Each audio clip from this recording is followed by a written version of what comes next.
科學家發現呢一種喺美國生活嘅綠蜥蜴，身體結構咧較15年前嘅一代咧係有明顯變化，相信係同嚟自古巴嘅啡蜥蜴移民到當地有關。呢一個發現亦都成為驗證達爾文嘅演化論嘅重要案例。呢一種搶眼嘅綠蜥蜴，本來一直活躍喺美國東南部，喺佛羅里達州係原生嘅物種。不過到咗50年代，一群嚟自古巴嘅啡蜥蜴，相信經由農業貨運入侵綠蜥蜴嘅地盤。1995年，有哈佛學者同佢嘅團隊發現，佛羅里達州對開一個島嶼上面，呢兩種蜥蜴共同棲息。由於兩種都係以昆蟲為食糧，喺互相競爭之下，綠蜥蜴嘅身體出現適應性變化，而且一代接一代累積。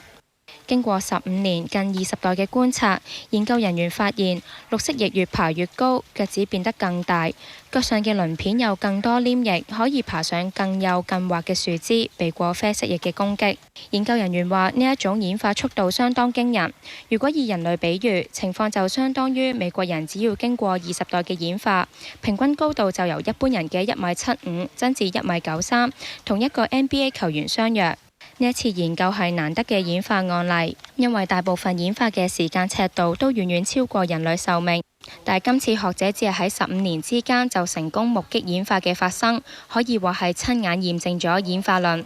另外，綠蜥蜴嘅演化亦都引證咗一個理論，就係當兩個習性相近嘅品種狹路相逢，出現所謂隔食隔嘅形勢。呢一個時候，較弱勢嘅一方就會被迫加速演化，務求盡快開闢出另一片生存空間。